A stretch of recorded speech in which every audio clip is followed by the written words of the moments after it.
The night began with the sound of money crystal-to-crystal cameras clicking a ballroom band, keeping a safe beat. The Alohan Group Gala turned the hotel into a roar. Down the corridor, behind a door that sighed on a tired hinge, Micah Reyes scrubbed a gold-plated sink. Bleach bit his nose. Paper towels rasped. The faucet hissed. A duct hummed. For a moment, the mechanical choir drowned the worry in his chest. His phone buzzed against the soap dispenser. He wiped his hands on his uniform and looked. "If you keep picking up late, we will report to Social Services CPS." Micah closed his eyes. Trains swallow minutes. Extra shifts dissolve between stations. Leo hates aftercare. The buzzing lights the cracked crayon bin, the aide who says 5 minutes until it becomes 40. Keep the job to keep the boy. He set the phone face down, rinsed the sink until water ran quiet, and took one more breath of bleach. Ava would have mocked that smell. His late wife loved rosin and old floors. She could hear a room's bones.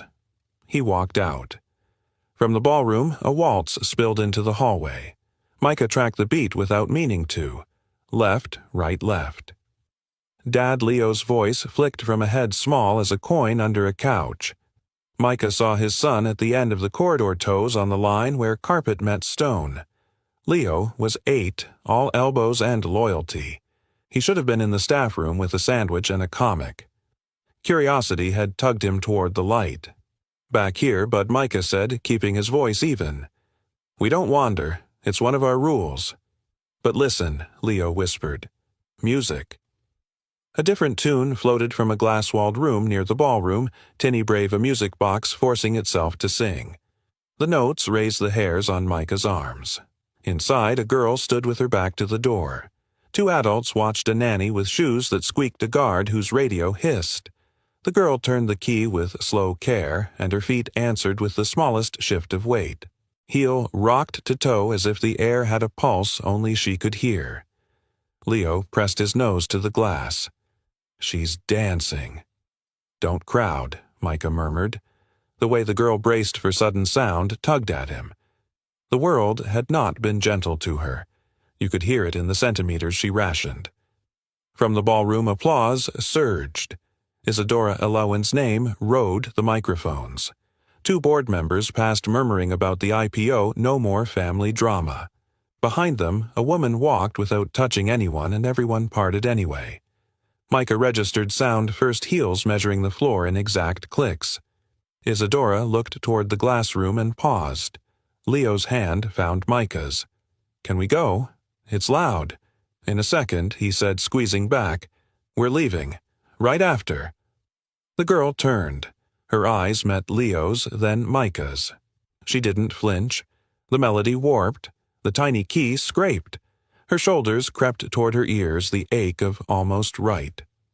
Micah lifted his hands a little, palms open. No pressure, no words, just rhythm. "If you step on my shoes," he said softly, "I won't tell anyone." The guard shifted. The nanny's shoes squeaked closer. The melody was fading. Micah took one slow step and waited. The girl placed her hand in his. Small, dry, warm. She moved once shy weight forward until her sneaker rested on the toe of his work shoe. Left, right, left. He barely moved, just enough to suggest a path. Phones rose, screens brightened. A janitor touching the heiress, a guest said. "That's a lawsuit." Leo went still. The guard's radio crackled. "Miss Alohan let go now," the nanny said. The girl didn't. She followed Micah's tiny sway like a leaf, finally finding current. Step away from Miss Alohan, the guard's shout thudded the air. 2 men in hotel jackets appeared. A manager, breath of mint and panic, grabbed Micah's elbow. "Sir, this is not appropriate. Sir, let go." Micah loosened his fingers but didn't drop her hand. "It's okay," he murmured to the girl, to Leo, to himself. "We're just listening." Her lips parted no word, the ghost of one. The ballroom doors swung and a ribbon of applause threaded into the smaller room. At the threshold stood Isadora Alohan. Even from here, Micah heard the crowd shift when she didn't smile. Her heels stopped clicking. Silence cooled the corridor. Micah let go. The manager's didn't. Hands closed on his forearms. A camera light bloomed white. The flash stung. Leo's breath hitched, then steadied that brave swallow Micah dreaded more than tears. As they pulled him back, the music box gave one last stubborn note and quit. The girl flinched and looked at Micah as if to ask a question no adult could hear. He didn't fight. He had a job to keep a boy to pick up on time tomorrow, or someone in an office with metal chairs would start a file with his name on it. His heart counted left, right, left. Across the room, Isadora's gaze cut through phones and opinions. Her expression was practiced ice, but behind it, something flickered. "Sir." "Step away." The guard pressed in his ear. They yanked the door open. Air whooshed. Hallway noise crashed back laughter, a PA clearing its throat the metallic sigh of the service elevator. The last thing he saw was the girl's hand floating where his had been, fingers curled around a rhythm he had not stolen and could not give back. He didn't see the phone recording from the corner. He didn't see the headline forming on guests' lips, but he felt the moment harden around him like wet cement. And from the ballroom threshold, Isadora Ilawan watched him go, face unreadable hand resting briefly at her heart, as if a small spring had begun to wind. Morning broke in alerts. Isadora's phone rattled on marble while the espresso machine hissed awake. A video, auto, played without permission. Unknown. Janitor grabs Elowen Iris at gala, a chipper anchor said. Grainy audio spilled, clinks a security shout, the rustle of a dress. Freeze frame. Red circles. Arrows. She muted it. Control kept ringing anyway. From the next room came the tiny click of a music box key. 3 faithful notes tried to steady the air. Left, right, left. Keep the story or the story keeps you, she thought. By 7, the board made a hard rectangle around the table. Paper whispered. The speakerphone turned breath into static. Let's call it a director said. Liability. Of the janitor, another asked. Of the child. Every ripple at home hits the stock. The IPO roadshow starts in 8 weeks. Perception is valuation. Isadora kept her palms flat. We will not call my daughter a liability, she said, pitch low so the words would land instead of splinter. Legal cleared his throat. Words aside, risk remains. If we're seen as unable to manage internal matters, how do we manage a public company? A specialized Swiss program is prudent, structured private. Investors will nod. Specialized sounded clean. Private sounded like silence dressed as care.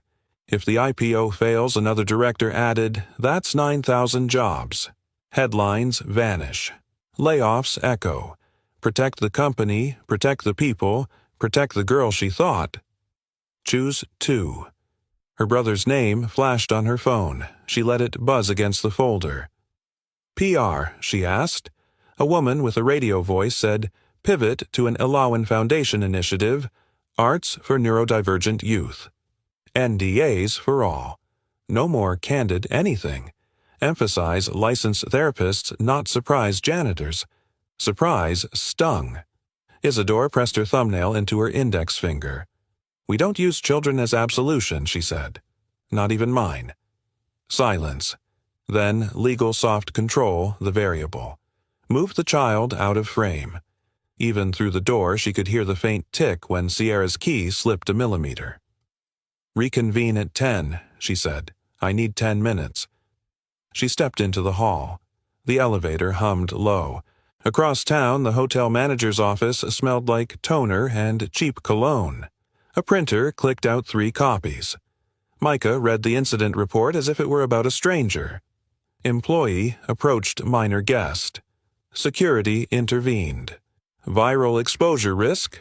Sign here, the manager said. 2 weeks suspension without pay while we review. We must act decisively. You understand. I understand rent. I understand CPS. I understand cereal with water when milk runs out, Micah thought. He signed. The pen scratched carbon paper. The manager slid an NDA across as if handing him a tissue. In case media calls, no statements about guests or procedures. And between us, they could sue. Don't be a headline. A bell dinged. A luggage cart rattled. Micah's phone buzzed. He let it go to voicemail. Mr. Reyes, the landlord, said coins in his tone. You're 60 days past due. If we don't receive payment by Friday, locks change Monday. Nothing personal. The fluorescent hum pressed into his skull. Left, right, left. Ava's voice in memory. Breathe with the room. In the penthouse, Isadora paused at Sierra's door and listened. Key, slip catch. The tune sputtered, tried again. She knocked once. Breakfast. No answer, but the key stopped. The door opened an inch. Strawberry shampoo and metal oil drifted out. Graphite smudged Sierra's fingers lines drawn for rhythm when language won't come. If I fix the noise out there, I'll break the music in here, Isadora thought. If I do nothing, they'll break us both. Back in the conference room, coffee lids snapped. A stir stick ticked glass like a metronome. We're aligned, the chair asked. No one said exile. They said Swiss. Therapeutic. Stabilizing. We'll announce a pilot program, Isadora said. We won't parade my child, and we won't send her to a mountain and call it love. Investors will ask what changed between last night and this morning. She could say nothing changed. She could say everything did.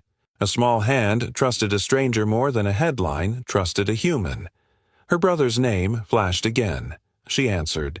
Choose the Swiss school, he said. If you don't, the board may push to delay or replace you.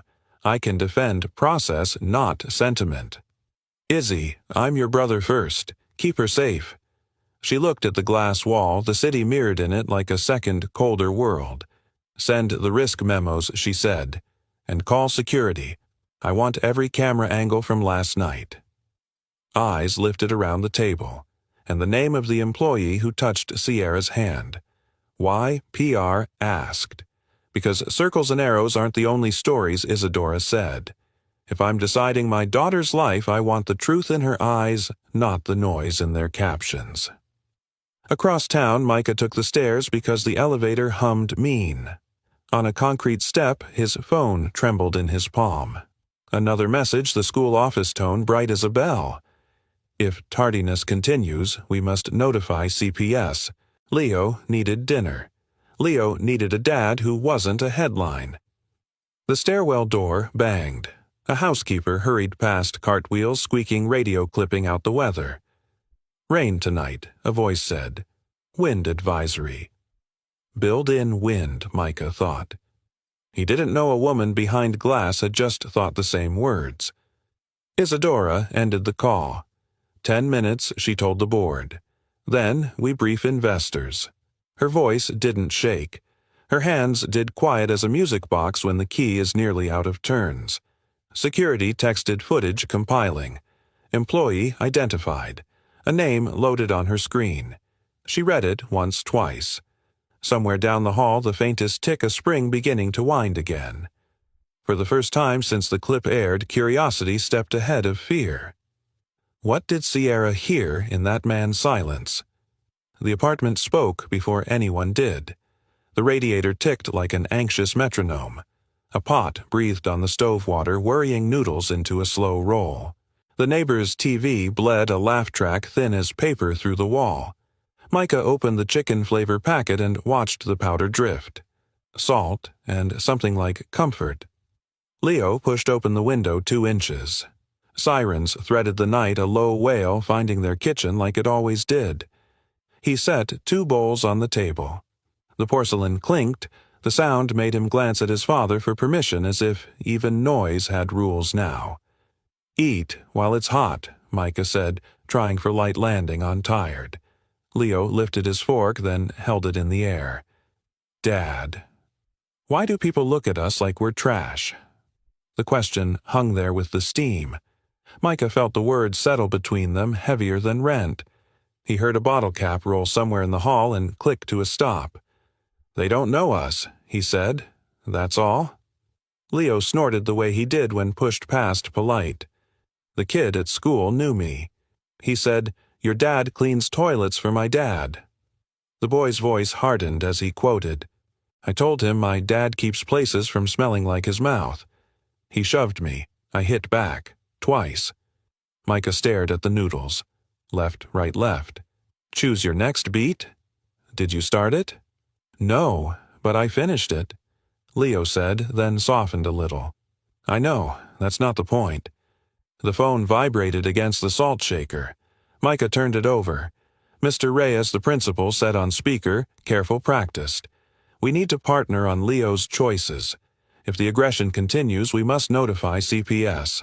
I don't want to, but policy is policy. Policy is a room without windows, Micah thought. He cleared his throat. Thank you, sir. We'll talk. Leo stared into his bowl. If they come, do I have to live with strangers?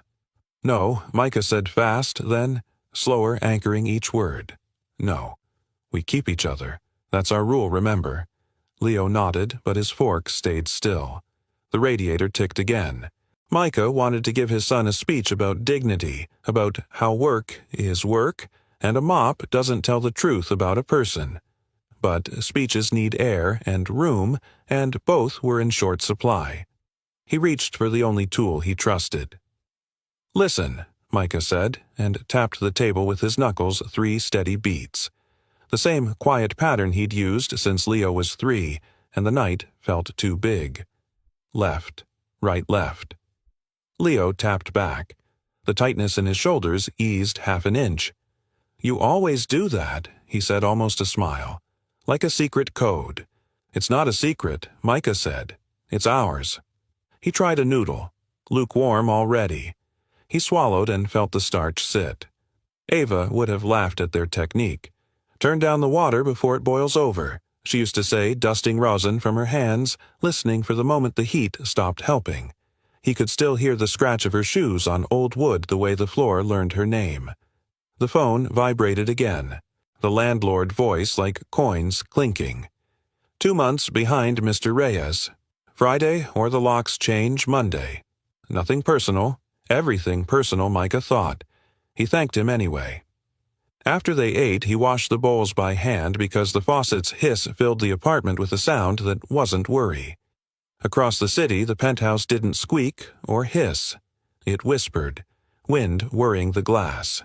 A dishwasher sighing into sleep. Isadora sat at her desk, a tumbler of melting ice tracking time she couldn't afford to lose. On her laptop, a waveform weighted pale blue against dark. She hit play. Her daughter's therapist spoke in a voice that never startled. Sierra has not lost speech completely, the recording said. But if the world keeps asking her to be less herself, she will choose silence to survive. Do not confuse coping with cure. In the background of the recording, a pen clicked once. Paper shifted. Isadora flinched at the click. She rolled her shoulders back, pressed the spacebar, and the room fell quiet. The silence had a sound. It had weight. She opened another window, security footage. No music here, just the ambient hum of HVAC, the thud of a door, a guard's radio crackle. She watched the glass-walled room from 3 angles. A man in a faded uniform. A girl with a music box. The man's hands in the air, empty. The first brush of trust. Her breath hitched, and even that she tried to control. Play. Pause. Rewind. There. The smallest thing, the man waited. He let Sierra set the pace. He didn't fill the silence. He didn't sell it. Her therapist's voice again in memory. Some people are noise. Some people are room. Isadora closed the footage and opened the company HR portal. Keystrokes precise. The search bar blinked like a patient question. Reyes Micah. His file loaded with a bureaucratic sigh. Position housekeeping night shift. Previous construction union temp part-time dance studio assistant. A line further down caught her emergency contact sister, Arnen. Marital status, widowed, dance, construction. The absurd exactness of that pairing tugged at something old in her, her husband's hands calloused from building sets and soft from telling stories. Sierra, 3 years old, clapping to the beat of a cheap metronome because he'd made it a game. Grief has its own sound, she thought. A hollow drum that never fully stops. She closed the file. PR had left a draft release in her inbox subject line bright as a carnival. Elowen Foundation launches arts for neurodivergent youth. Bullet points clicked in her head. Licensed therapists, evidence-based, privacy protections, impact metrics, a neat bridge from scandal to virtue. We don't use children as absolution, she had said in the meeting. But what if absolution is the only currency investors accept? Jobs versus judgment. Headlines versus home. Choose two. Her brother texted Swiss placement interviews ready. Media will cool down. Don't improvise. Don't improvise. The words scraped. She pressed the side of the glass to her forehead and felt the echo of ice. Her eyes drifted back to the paused frame where the janitor Reyes had stood, the exact posture of someone who had learned where to be so others could breathe. She thought of the board's eyes measuring risk, not people. She thought of the clip's comments, equal parts pity and poison. She thought, too, of roadshows and payroll and the way 9,000 paychecks sound when they land each Friday, the soft thud that keeps a city from turning on itself. Control, the variable legal had said. Control the story, PR would say. Control yourself, her father's voice used to say, softer than all of them. She opened a new email to her chief communications officer and deleted it. She picked up her phone and put it down. She pressed her palm flat to the desk and let the wood's cool patience steady her. This isn't charity, she told herself. It can't be. Charity is soft and soft breaks. This must be design. This must be control. She dialed a number she hadn't memorized an hour ago. The hotel's general line clicked, transferred, clicked again. Human resources, a weary voice said. This is Isadora Elowen, she said, the hum of the city seeming to hold its breath. I need contact information for one of your employees. A Mr. Reyes. It's a business matter. There was a pause, the sound of someone sitting up straighter. Yes, Ms. Elowen. One moment. In the apartment, Leo had finally slurped the last of his broth. He set his bowl down with a small, careful clink. The phone buzzed across the counter, jittering until it almost fell. Micah caught it with the reflex of a man who'd caught too many things just before they broke. Hello, static. Then a voice he knew from screens, not rooms. Mr. Reyes, this is Isadora Elowen. I believe we should talk. He felt Leo's gaze lift. He heard the radiator exhale. He counted his heartbeat once. A deal, not a miracle, he reminded himself. Don't mistake a hand for a home. About what he asked. On the other end, silence shaped itself into strategy. About how to fix a story, she said. And how not to make it worse. The elevator hummed like a held breath. Micah watched the floor numbers blink, each soft chime counting the distance between bleach and polished wood. His uniform, laundered still thin at the elbows, rustled when he shifted. Left, right, left. Keep the job to keep the boy, he reminded himself, and the doors opened on silence that smelled faintly of citrus and money. Isadora's office didn't creak or cough. It hushed. An air purifier whispered. A clock measured the room in confident ticks. When he stepped onto the rug, it swallowed his steps as if sound itself had been told to behave. Mr. Reyes. Her voice was even the kind of even that comes from practice. She gestured to a chair. Leather sighed when he sat. On the table, a folder waited with the neat menace of a contract. A pen lay across it like a blade, pretending to be helpful. He nodded. Ma'am. Let's be plain, she said.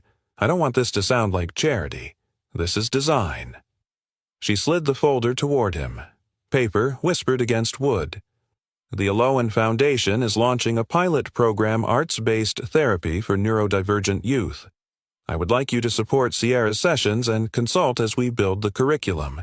He didn't touch the pen. I mop floors, he said, not apologizing, just setting the room to the correct temperature. I know rhythm because my wife taught dance and I listened. That's the resume. Her gaze didn't flicker. And yet my daughter responded to you in 10 seconds more than she has to licensed experts in 10 months. A breath. Compensation would be substantial. She named a salary that sounded like a cartoon. Next to it, benefits, health, a commute stipend. Words that paid rent just by being spoken. He heard the radiator at home that never stopped ticking, Leo's fork clinking a chipped bowl, the landlord's key threatening the lock. They're buying your quiet, he thought, and the thought landed with a dull, sensible thud. She continued, precise as a metronome. Terms include background checks, a code of conduct, and a non-disclosure agreement. She tapped a page with one polished nail. You will not discuss Sierra publicly, nor operational details of the program. No media, no social posts, no personal storytelling. I'm protecting my daughter and the company. There it was, the price printed in ink. He lifted the page. Paper rasped. The NDA text ran long like a wall built by lawyers to outlast weather. He imagined words wrapping around his life until even the truth needed a keycard. He set it down. Forgive me, he said, careful, but it sounds like you need a controlled narrative more than a janitor. Silence soaked the carpet for a beat. She laced her fingers, and the tiniest crack in composure made a sound only a man who listened for a living would hear.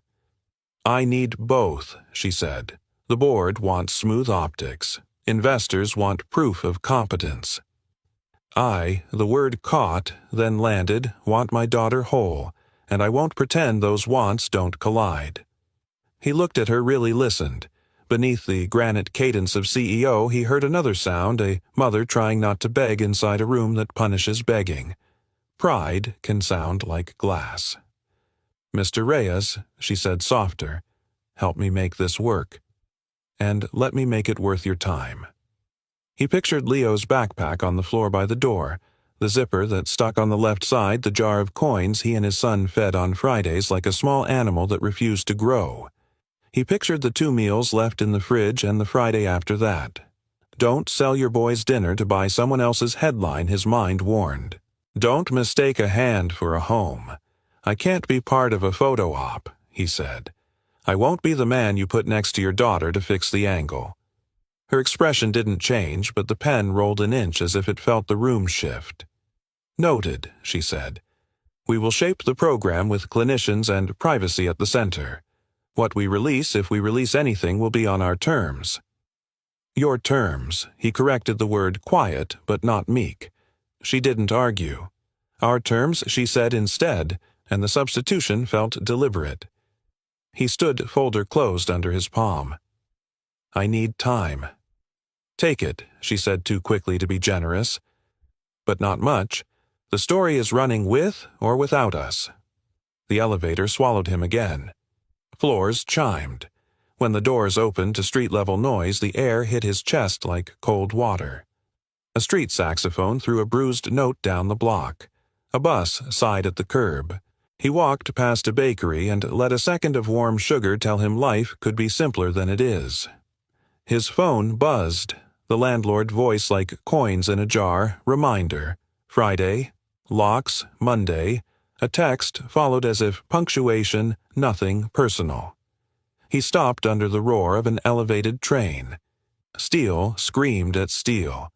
Nothing personal, he thought, and pictured Leo's face when he'd asked if strangers would take him. Pride is a fine meal until a child needs breakfast. When he reached the apartment, the door stuck on the swollen frame as always. The radiator answered his arrival with its skittish tick. Leo sat on the rug, the small backpack open, a comic, and 2 socks and a flashlight lined up in neat worry. What's the plan? Leo asked without looking up. Eat everything that might go bad, Micah said. Humor as a bandage. Then, and maybe we try something. A different job. Same rules. We keep each other. Leo zipped the bag halfway, then back. Is it the lady from TV? It's a job, Micah said. And it's complicated. Leo nodded the way kids do when they know complication is the adult word for fear. He tapped the floor with 2 fingers, 3 beats. Left, right, left. Micah tapped back. The room loosened a notch. He called the number. The assistant's voice had a professional sheen. 1 moment. The hold music was too cheerful to live. When Isadora came on, her hello was clipped like she'd been holding her breath since he left. "I'll do it," he said. He heard Leo inhale and hold. "But not to help you. A beat. For her," he said. "For the girl." Something unspooled at the edge of her exhale. "Understood," she said. "Come now. We begin as we mean to go on."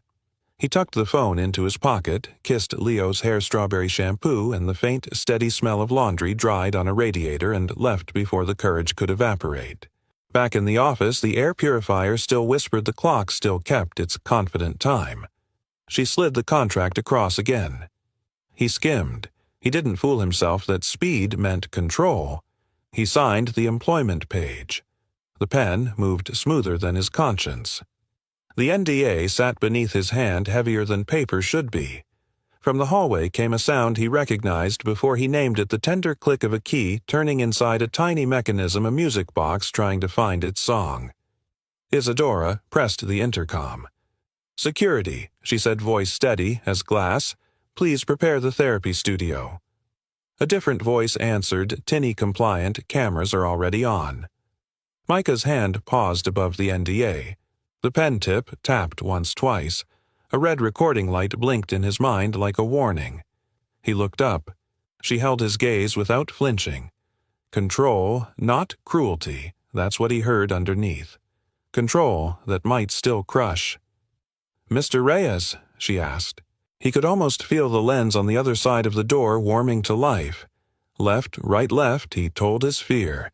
Then he lowered the pen. The therapy studio breathed before anyone did. Vents hummed. A dehumidifier clicked in steady intervals. Somewhere behind the wall, a compressor coughed to life and settled into a low drone. In the corner, a red light glowed, recording its tiny electric buzz like a mosquito you couldn't swat. Micah stepped in and felt the floor yield professional Marley over sprung wood, a surface that forgave mistakes. He smelled lemon cleaner and the faint ghost of resin from someone's old point shoes. Sierra stood near the mirror, not looking at herself. The nanny waited by the door, soft soles squeaking. A security guard shifted radio, muttering weather. Dr. Ahmed, the therapist, nodded, once calm in a way that didn't insist. Outside the glass, a woman in a blazer tapped an iPad. PR. Her pen made brisk, satisfied scratches. Another staffer adjusted a ring light they didn't need because the ceiling already washed the room in soft white. The light's metal squealed a little. The squeal made Sierra's shoulders climb. "Let's begin with the curated playlist," PR called through the intercom, voice cheerful, inoffensive. "Track 1, 80 beats per minute, therapeutic and brand-aligned." Brand-aligned, Micah thought. He kept his hands low and his voice lower. "Hey, Sierra," he said. "You set the pace. I'm just here so the room doesn't echo." Dr. Ahmed tapped her tablet. Music filled the space-bland piano over a metronome that apologized every bar. Sierra rocked an inch, then stiffened. Wrong air. Micah could hear it. The rhythm asked for steps she didn't own. He lifted his fingers and tapped his thigh, 3 gentle knocks. Left, right, left. Sierra's eyes flicked. Her foot found his beat, then lost it when the piano lifted into a hopeful waltz. "Okay," Micah murmured, not to dispute but to adjust. He took a cautious step forward. Open palms, no grab, just invitation. "You can step on my shoe again if you want. It's indestructible." Her sneaker tested the leather of his work shoe. He barely moved. Breath counted time. The metronome barged. Sierra's breath turned thin. From the hallway mic, PR again. "This is good. Natural. Can we angle toward the mirrored wall? Reflection plays? Well." Micah didn't answer. He looked at Dr. Ahmed. The therapist's eyebrows asked a quiet question. "What are you hearing?" she said, for the record, and for the room. "Noise where there should be room," Micah said. He turned to the small cart by the speaker and passed a neatly labeled binder of approved tracks. Wellness piano, acoustic sunrise, calming strings. He could practically hear the stock photo attached to each. He reached into his pocket and stopped. Personal devices weren't allowed to connect. Rules made sense until they didn't. "Do we have anything in 3?" he asked. Something like a lullaby with stubborn bones. PR flipped her iPad like a dealer. "We'll stick to the plan today." Sierra's fingers had found her music box. She turned the key a fraction. The mechanism rasped metal teeth, catching then releasing with the courage of a child, clearing her throat. 2 notes. 3. A melody, fighting its way through oil and time. Micah's chest tightened. He knew that contour. Not exactly, but close enough to light a hallway in his memory where Ava stored steps and stories. He nodded toward Dr. Ahmed. "May I?" he asked already, moving slow. The therapist watched Sierra, not Micah, and saw the tiny lean forward that meant permission. "Yes," she said. Micah stepped to the speaker, scrolled until a track name hid in a list like a shy kid in a classroom, Old Waltz Unmastered, and tapped play. A piano entered, unpolished, a little out of tune, as if someone had recorded it in a living room with the television low in the next room. Sierra's breathing changed. He heard it first, less sawed, more rounded. Her shoulders dropped 1 notch. The nanny's shoe squeaked and then didn't as she remembered to be still. Micah held out his hand, palm up. She set hers on his with the care of a person putting a cup down on a wobbly table. He let her weight decide distance. When the downbeat came, he didn't lead so much as lean. Left, right, left? The floor caught them. Outside, PR's pen stopped. The ring light operator forgot the dimmer. Someone's radio crackled lobby copy check. No one moved. Halfway through the phrase, Sierra's breath hitched and broke. Not a sob, first a gulp, then a sound she'd apparently been saving for a year, maybe longer. Micah felt it before he heard it. Her hand clenched, her forehead found his chest. The piano wavered. The old metronome of grief clicked open. "It's okay," he said, voice low and even. "You don't have to fix it. You can just let it be loud." She cried then. Not theatrically. The kind that creeps up your throat and empties you privately, even when the world is watching. Her fingers knotted his uniform. He stood steady as furniture and let the room be big enough for her. The red light burned on. Cameras drank it all. PR's pen resumed frantic now. The intercom cackled to life and the cheerful voice came back smoothed into reverence. "This is real. If we frame this carefully, it could change the narrative. We have to consider a controlled release blur. Her face protect identity. Let the world see healing." Micah didn't look up. He didn't loosen his hold, but his voice had edges when he spoke. She is not content. He could feel the room bristle. The guard shifted. The radio hissed. The nanny said nothing. Dr. Ahmed said, "Let's all breathe the way therapists do when they are reminding everyone that oxygen is free and restraint is not." Isadora watched on a live feed in her office, sound overlaid with the quiet click of her own clock. She saw her daughter fold into a man in a faded shirt and knew, with a clarity that frightened her, that no camera could translate what was happening. The footage would show a narrative. The room held a truth. They were not the same thing. PR's text message lit her screen before anyone knocked. "We may have something transformative," it read. Suggest 30-second cut. Tasteful. Emphasize Alawan Foundation's role. This can help investors see heart without chaos. Without chaos, Isadora thought, as if heart ever arrived tidy. Down in the studio, the track ended with a thud of a wrong key, honest as a scraped knee. Silence collected like rainwater. Sierra's breathing slowed into the rhythm of a tired animal, finally lying down. Micah eased his hand away an inch at a time so nothing felt like leaving. "We're done for today," he said, not asking permission of the cameras. PR stepped in, voice pitched to gratitude. "That was beautiful. With your approval, Ms. Alawan, we can craft a message that Stop Micah said, never raising his volume." He looked at the red light. "Turn those off." No one moved. The red dot stared back patient as hunger. From the speaker on Isadora's desk, Micah's words arrived without polish. She felt her jaw set. She pressed the intercom. "Kill the cameras," she said. The guard glanced at PR. PR hesitated the length of a headline. The technician's finger hovered.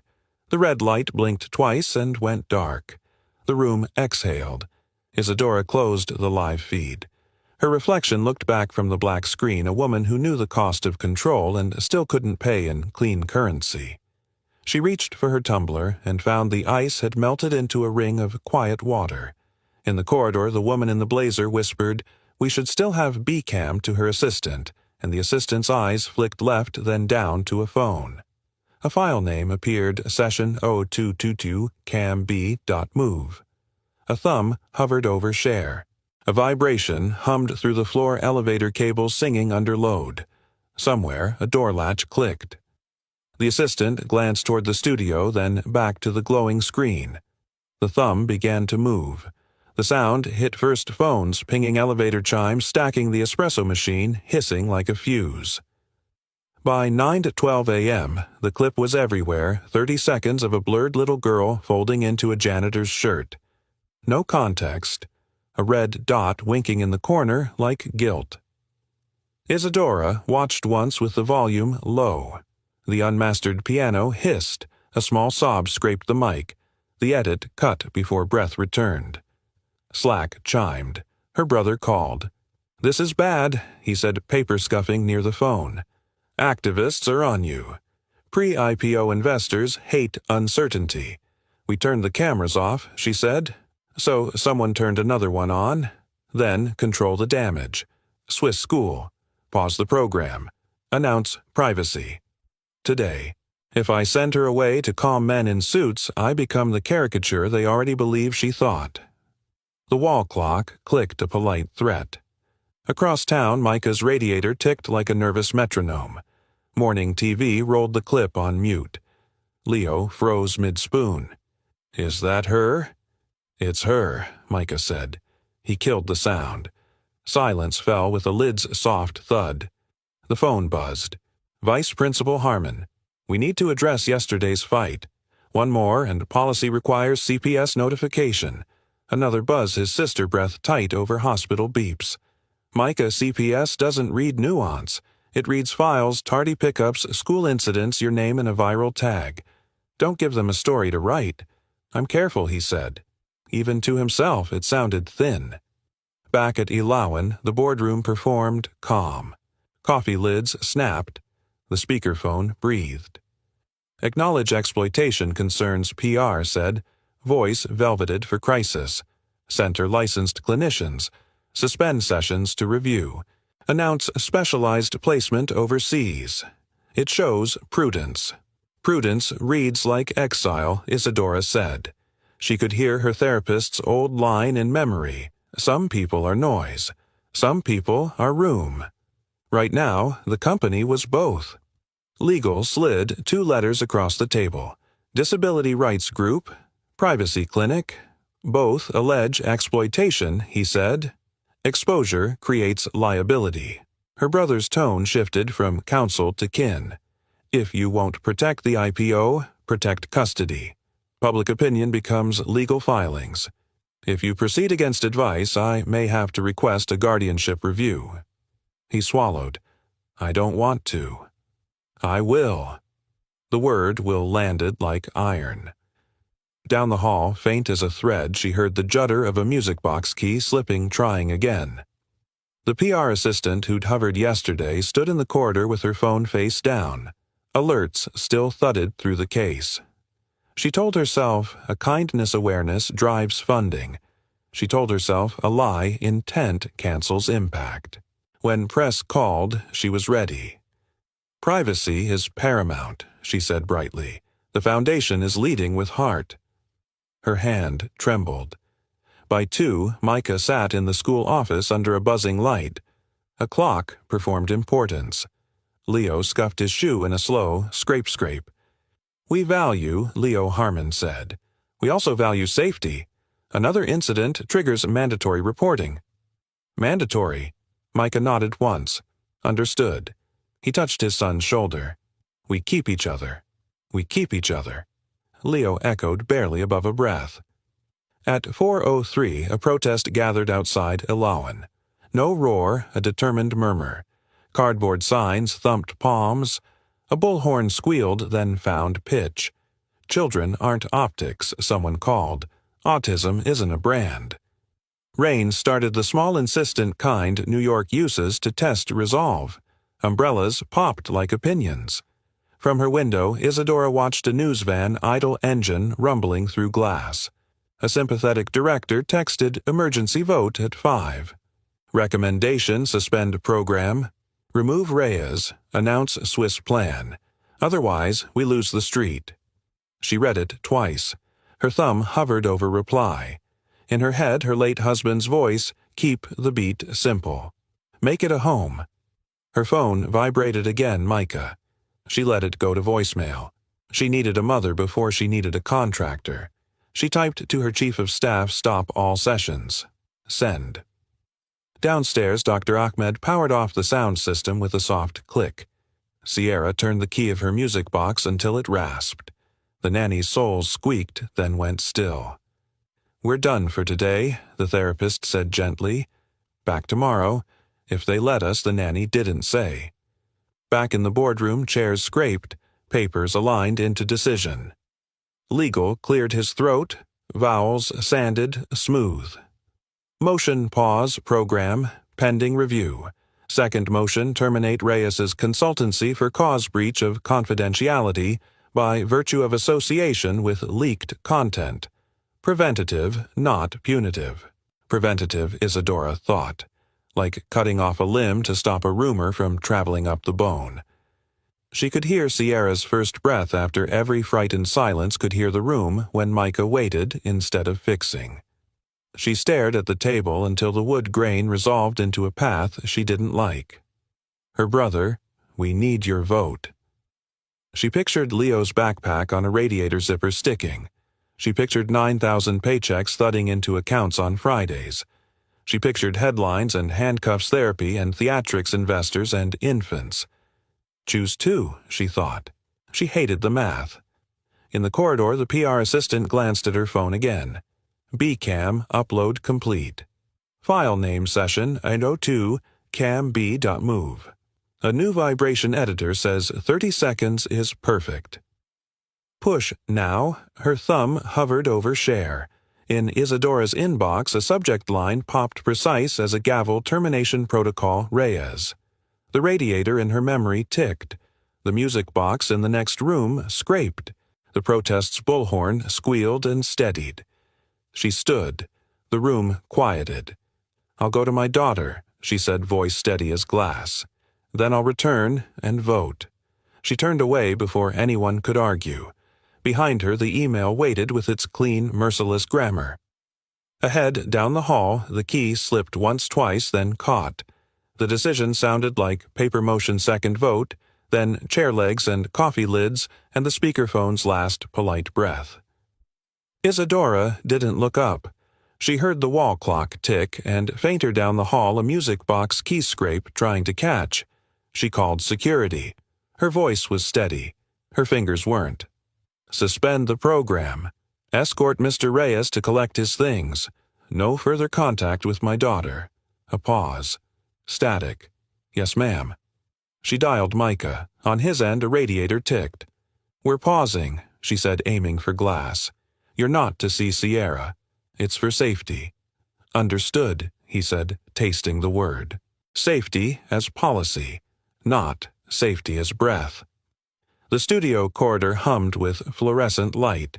A guard's radio whispered weather. PR murmured to legal whisper the quiet pleasure of rules. Micah slid his visitor tag across the desk. Plastic made a flat, final sound. He stepped to the doorway for his bag and stopped at the tape line. He didn't speak. Inside the room breathed through vents and the soft click of a dehumidifier. Sierra stood with the nanny and Dr. Ahmed turning the key of her music box in micro-movements, wind-release teeth, catching then slipping. She could read the change in adults' throats. She looked up. Recognition, clean and untroubled, lasted 1 second. The guard moved. The radio hissed. PR's pen clicked. Isadora reached the end of the hall and lifted a hand too late to stop the noise. Sierra's face folded not into tears but into the shape a door makes when it shuts inside a chest. Her fist tightened on the key until it bit. Metal squealed. A crack. The lid popped. The tiny cylinder jumped free and skittered across the floor, pinging off the baseboard with a bright final note. No. Micah breathed the word out before he chose it. Sierra bolted. Left. Right. Small animal fast. She hit the stage storage door. The hinge screamed.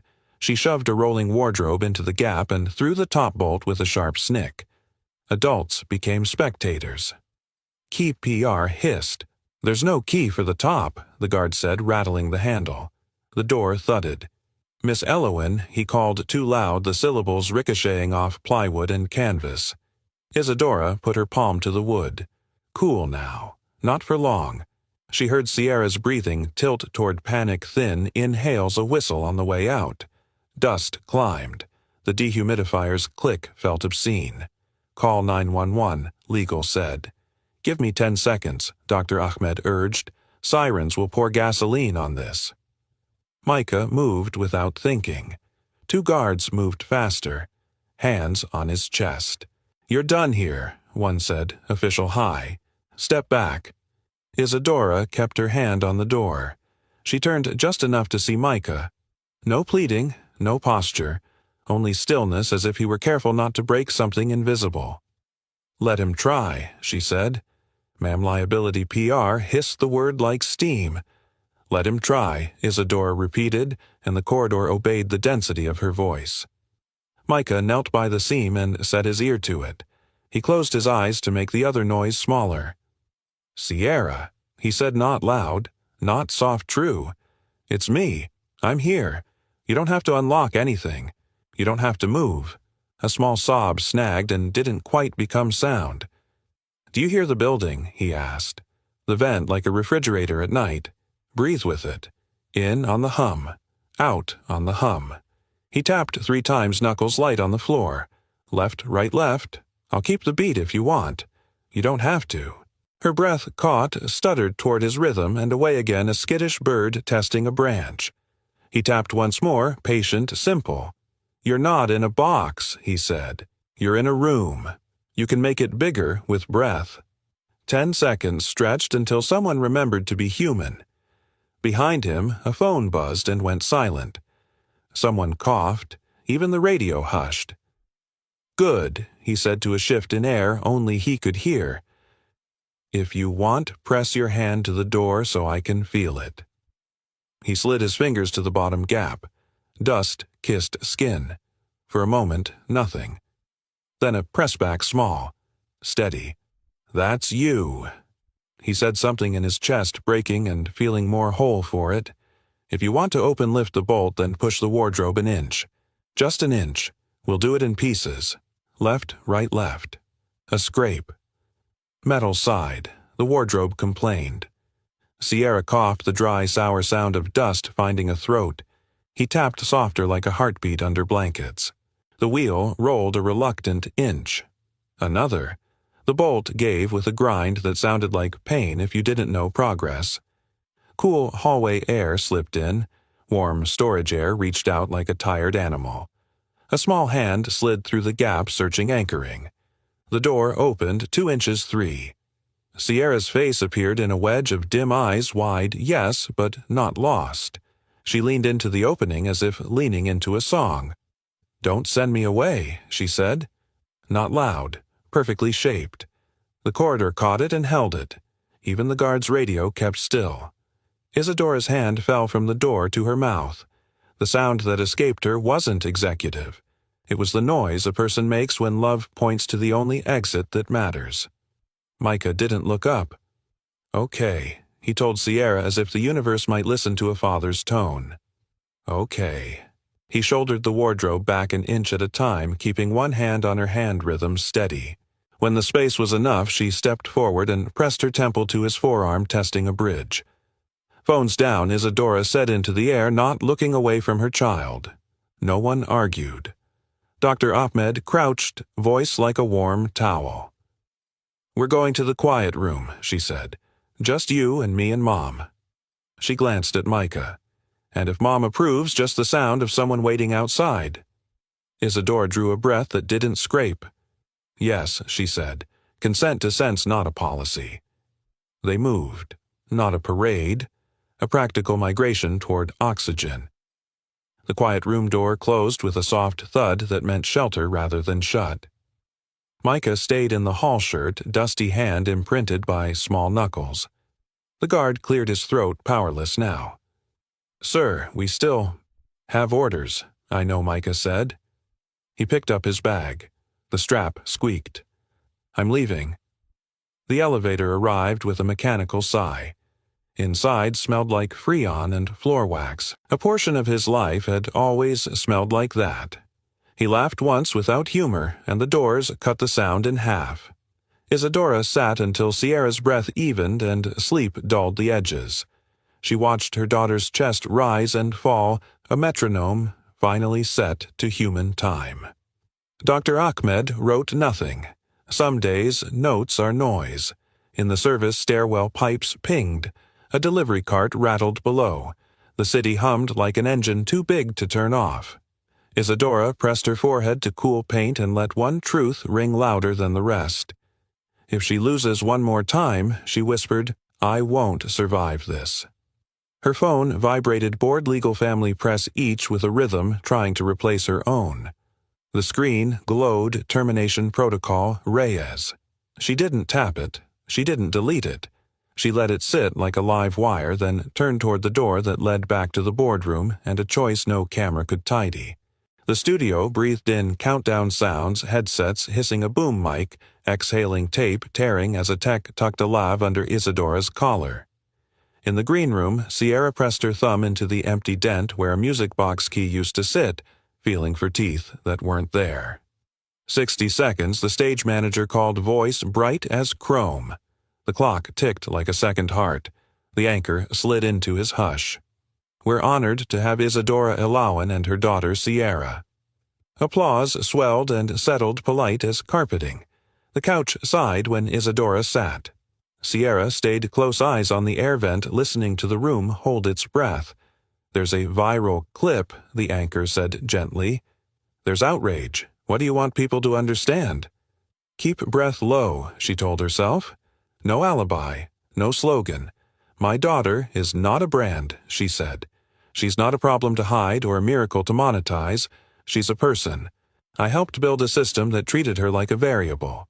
That was wrong." The control room hissed. "Whoa!" The anchor softened the edge. "You mean missteps?" "I mean wrong," she repeated. "We turned therapy into content. We called surveillance safety. We listened to optics more than breath. That ends today." And the janitor he asked.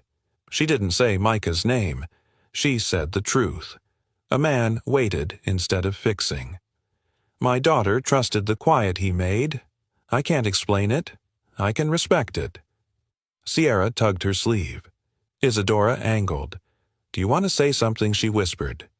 Sierra tapped the cushion 3 soft knocks. Left, right, left. A ghost of a smile, then gone. "What happens now?" the anchor asked. "We keep her here," Isadora said. "We build with clinicians, not cameras. We open doors to families who can't buy help in a boardroom. And I accept whatever comes from choosing to be her mother first." The red tally light died. Producers exhaled in ratings and risk. Her phone vibrated. "You've spooked the street." Emergency session at 6. Leadership change on the table. She turned the phone face down and walked Sierra out. Microphones squealed, shutters chattered. A driver shut the car door with a padded thud. Inside, insulation made a hush where breath could be counted. Sierra watched raindrops race the glass. Isadora watched her daughter's shoulders rise and fall, a metronome set to human time. After drop-off with the nanny, with Dr. Ahmed, with 2 hands steady on Sierra's back until the room felt like room again, Isadora said, "East 117th." The driver didn't ask why. The building smelled like cooked onions and old mail. The elevator wheezed. She took the stairs. Outside Micah's door, she listened, radiator ticking TV, laughing wrong, a baby hiccuping down the hall. She knocked. The chain slid. Leo's eye appeared bright and careful. "Is your dad home?" she asked, tasting humility like a new language. "Are you going to take him again?" he asked, breath clinking the chain. "No," she said, letting the word be heavy. Footsteps. The chain lifted. Micah stood there, clean shirt, thin elbows, gaze that measured like a carpenter's level. "Leo, homework," he said. Pencils clacked. Paper whispered. The apartment held its noises close, faucet drip, curtain ring scrape upstairs, heels counting time. Isadora stood, then sat, hands folded to keep them from trying to control the air. "I watched the leak," she said. "I turned off the cameras. I didn't stop the room from becoming a headline. That's on me.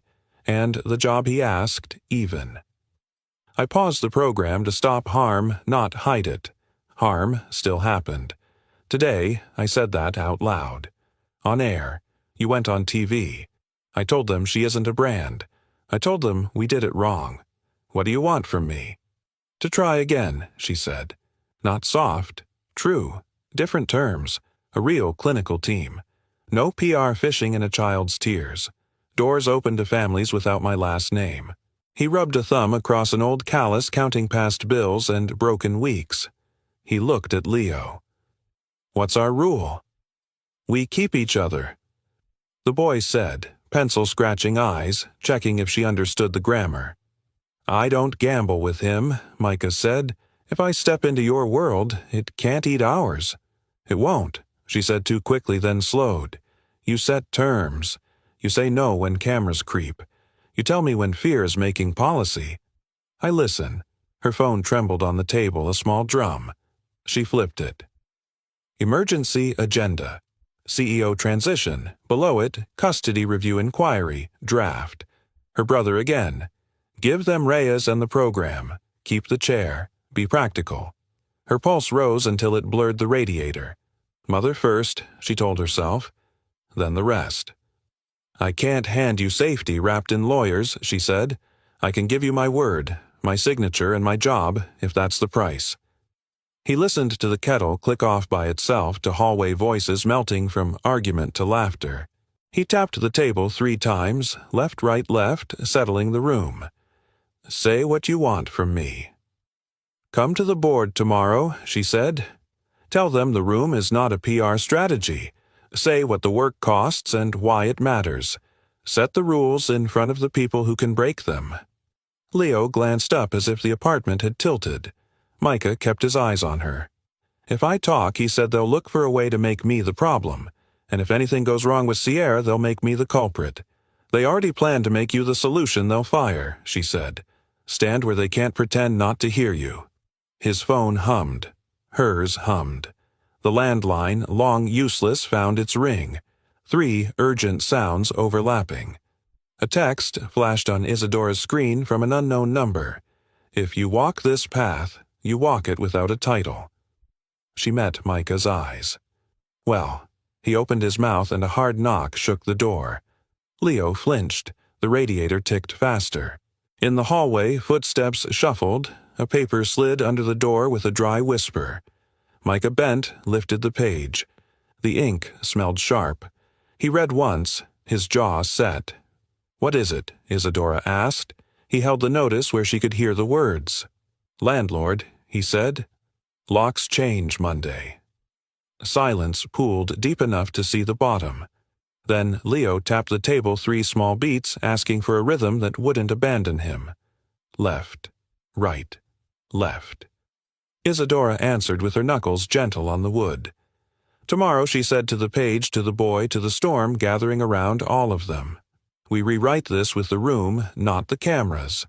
And in the hall someone knocked again, louder. The second knock wasn't angry. It was official, 3 hard beats, evenly spaced.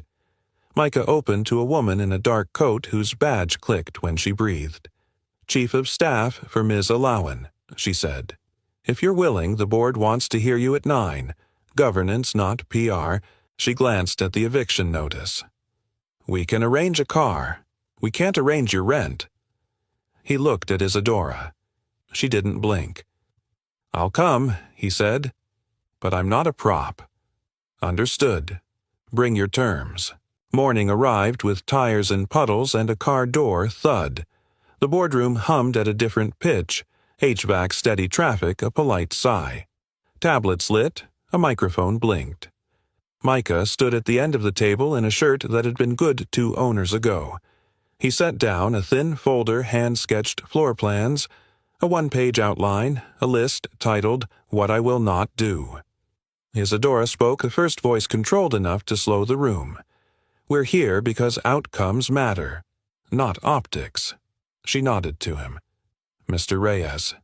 He took one breath he could afford. "I clean floors," he said. "I've framed drywall. I've counted steps for kids who needed a floor that listened. I'm not a therapist. I'm a dad who learned to hear before he fixes."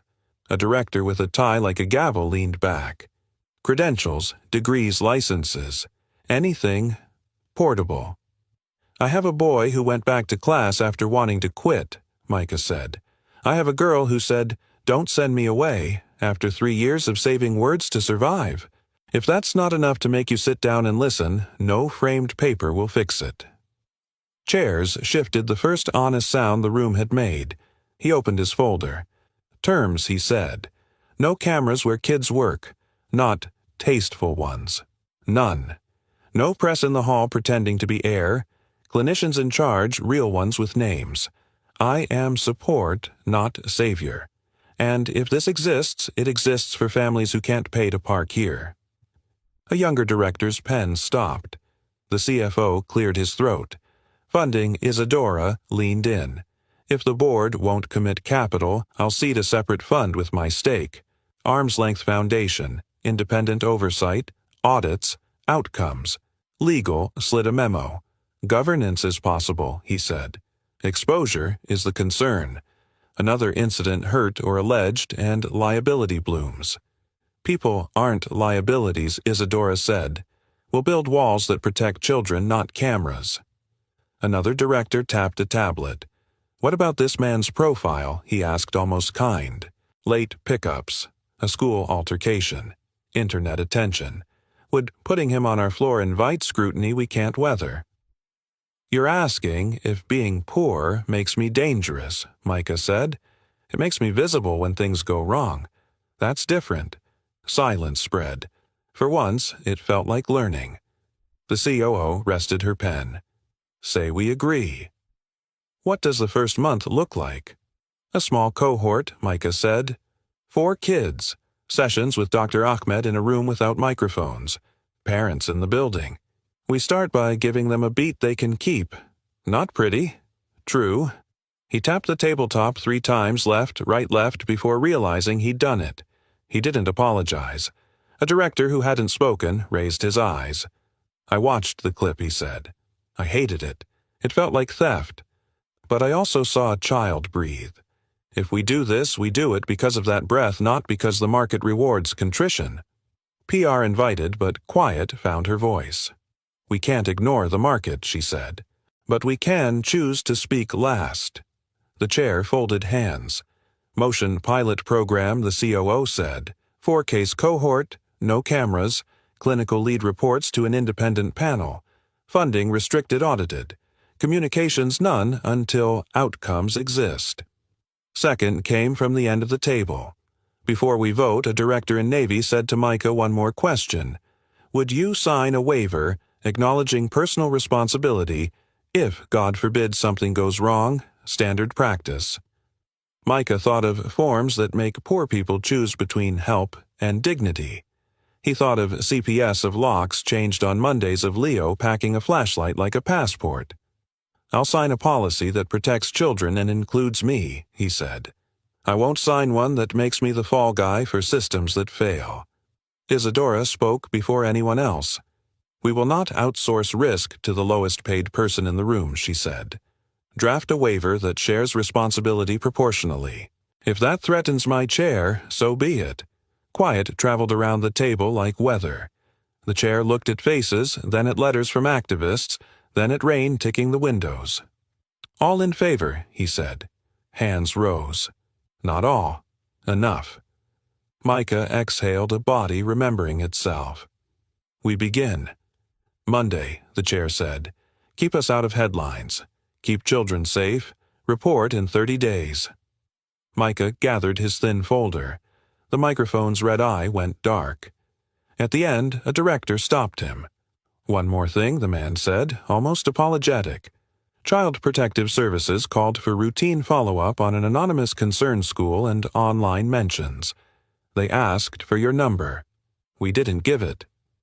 A subway shrieked somewhere under the city imagined, but he heard it. If they knock, he said, I'll be home. Isadora stood.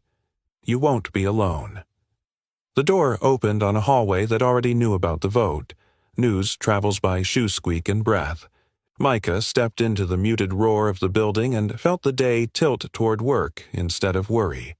His phone buzzed 2 vibrations close together like a heart startled awake. Unknown number, this is CPS.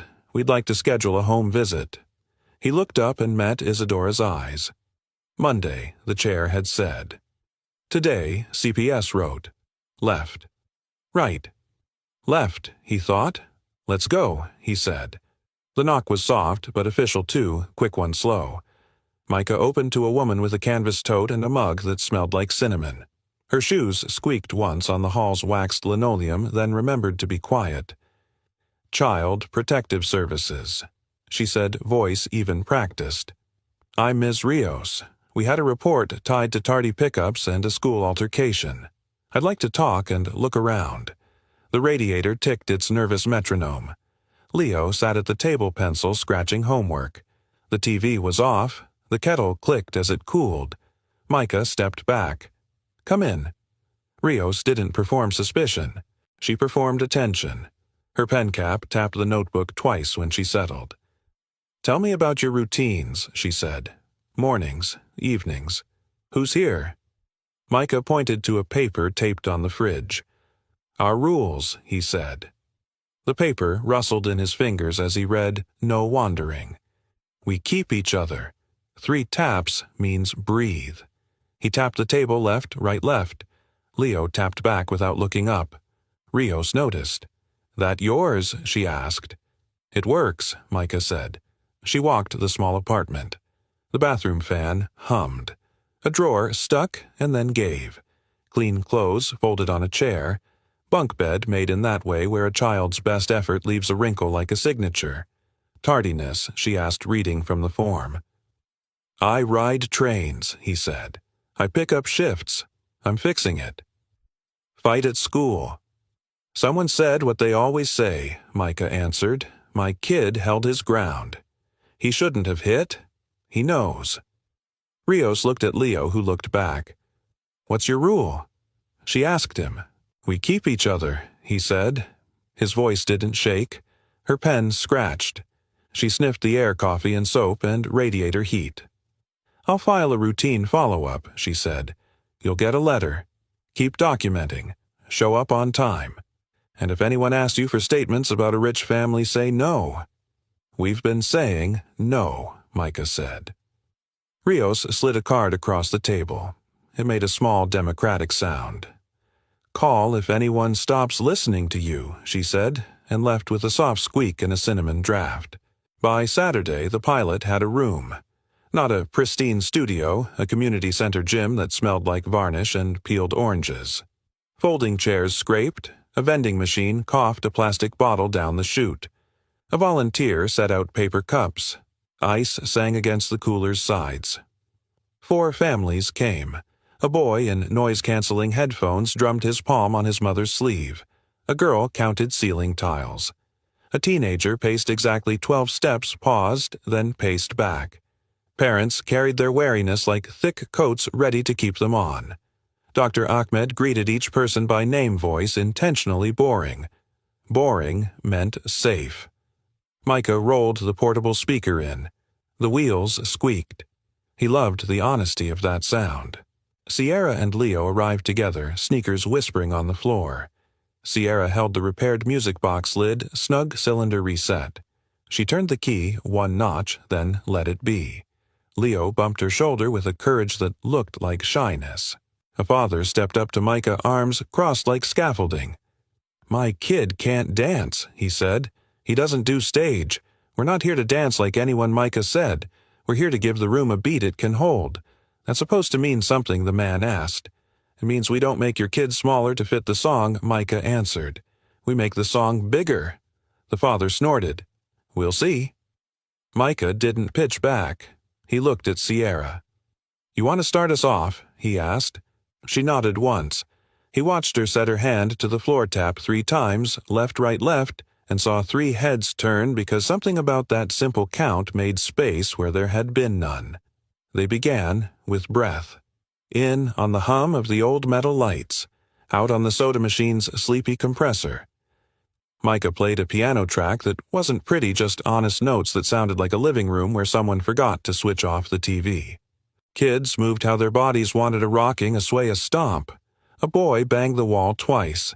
Sierra walked over and tapped the cinder block next to him, the same rhythm, palm to grit. He looked at her hand. He changed his hits to her beat. Not pretty. True. A mother murmured, "He's in half," to herself. The father, who'd challenged Micah, breathed out something that wasn't a laugh but wasn't a scoff anymore. At the edge of the room, Isadora sat in the last chair jeans and a plain sweater, hair pulled back. No makeup, no mic. Her brother slid into the chair beside her, his briefcase opening with a soft click. He handed her an envelope. "Board decision," he whispered. "Pilot approved. Independent oversight. Your chair remains for now." She exhaled in account she didn't let the room hear. For now was a rhythm she understood. She watched Sierra set her hand lightly on another child's forearm, an invitation instead of a demand. She watched Micah wait, and then test a tiny lead, and then wait again. She let herself hope carefully. Half an hour in, they shifted from individual beats to a circle. Dr. Ahmed's voice guided without glitter. "If your hands don't want to clap, tap your shoe. If your shoe doesn't want to tap, nod. If your body only wants to breathe, breathe." Paper cups crinkled. Someone's bracelet chimed on the offbeat. Micah called to the pacing teen. 12 steps, he asked. 12, the boy said, not stopping. "Give us your 12, Micah said. "We'll meet you on 3. The boy's feet mapped the gym line. 1, 2, 3, 4, 5, 6, 7, 8, 9, 10, 11, 12. Sierra counted under her breath. Leo echoed. The circle caught the pattern and made room for it. In that borrowed space, parents' shoulders settled a notch the way a city quiets when a storm decides to pass. At the back, Isadora's brother leaned forward. "You did this without a press release," he said. "The market will still punish you." "The market doesn't sleep here," she said. "She does." He nodded, something warm flickering through the lawyer. "Keep the guardrails. Keep the receipts. I can defend that." By the final track, the gym sounded like ordinary joy. Shoe scuffs, a shy laugh, a soda, hiss, a whispered look at you into a child's hair. No applause when they finished. Just breath. Micah let the last chord die ugly. Honest endings don't resolve. "Same time next week," Dr. Ahmed said. Parents collected coats, kids kept tapping. The father, who'd crossed his arms earlier, uncrossed them now, then stuck out a hand. The shake was awkward and sincere. "Okay," he muttered. "Bigger song." Outside, the sky spat a cold mist. Isadora stood under it with Micah while Sierra walked with Leo to the vending machine and debated orange versus grape like diplomats. "My brother says the chair is safe for now," she said. "Rent isn't." Micah said, not accusing, not fishing. "I know," she said. She pulled a folded paper from her pocket, an agreement with the community center for a year of space already signed, already paid for, out of her own account. "I can't solve Monday. I can make next Saturday real." He took the paper and heard it as a sound, not charity, not debt. A path being set down, one plank at a time. They rode the subway back downtown, standing hands looped on the same pole, the train humming a note that threaded through bones. An older woman looked Micah over, then Isadora, then the kids. "You people do a lot of overtime?" she asked, not unkind, just curious as rent. "Trying to," Micah said. "Good," she answered, and the car rocked and the city kept its beat. At his building, the super leaned out, cigarette hissing in the rain. "Friday," he said. "You know." "I know," Micah said, and Leo's hand tightened in his. "We keep each other," he murmured. "We keep each other," Leo said back. Micah's phone buzzed as they climbed the stairs, 2 quick, 1 slow.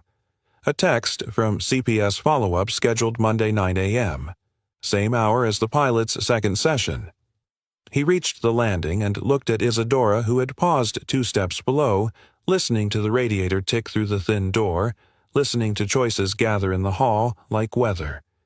"Both," she said, answering the question he hadn't asked. "We'll cover the session. You keep your home." "Left," Leo said. "Right," Sierra answered, unexpected and sure.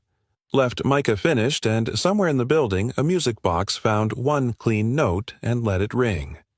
A year later, the bell over the second-floor door rang a small tin note. Moving Voices was hand-painted on the glass. Inside floorboards side a window fan thudded when wind changed and the radiator clicked a soft metronome. Somewhere a music box tried 1 clean note and let it hang. Micah arrived, early key scratching the lock toolbox, tapping his knee. He palmed a seam he'd sanded.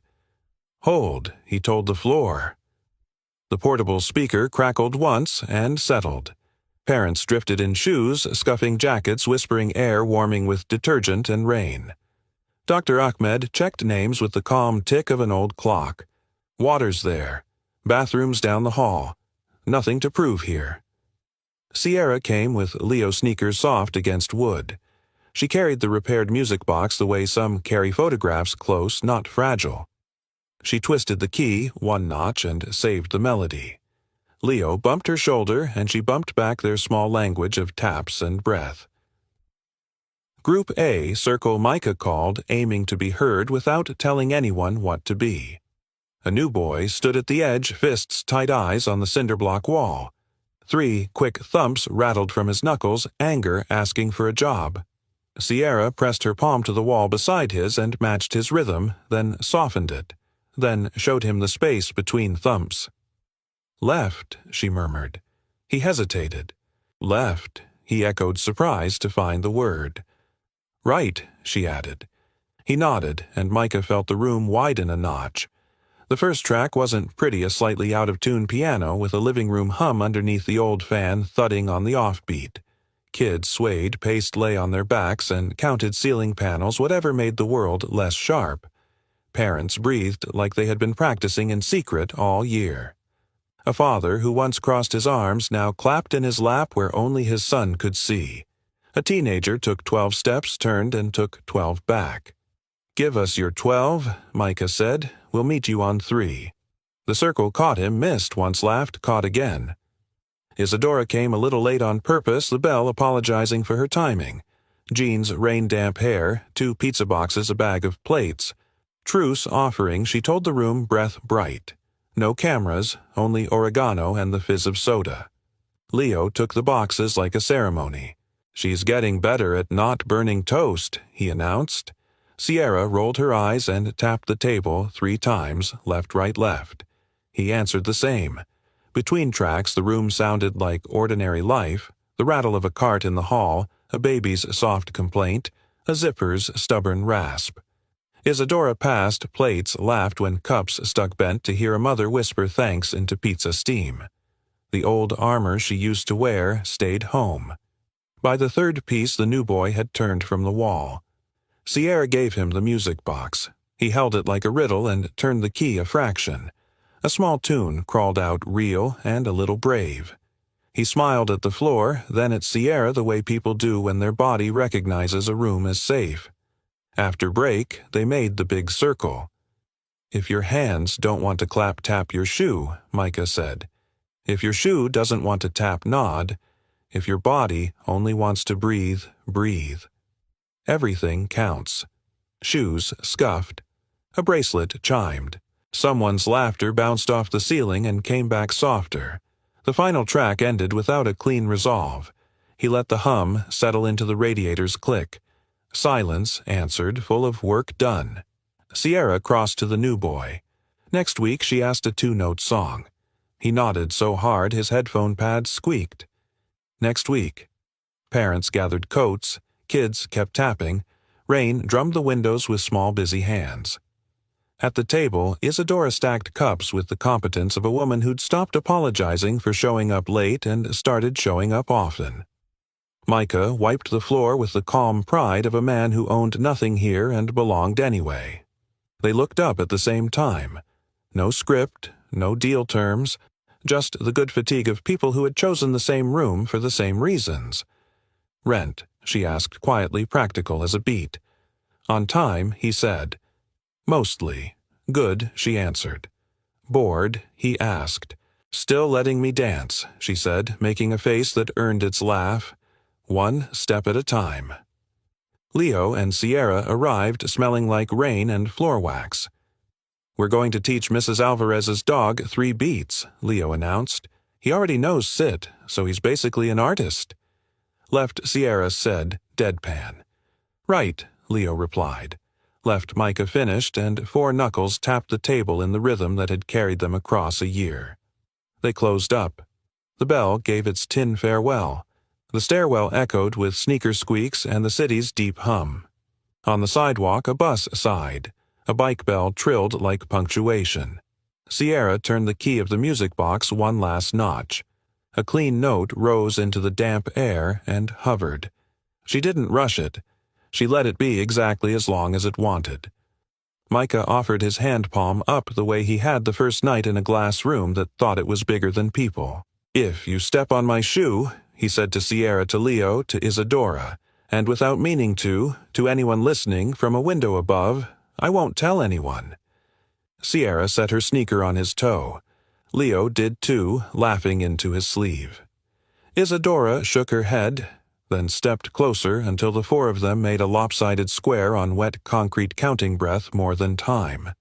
Left, right, left. In a city that measured worth in louder ways, a small room upstairs kept its own beat, and a girl kept dancing.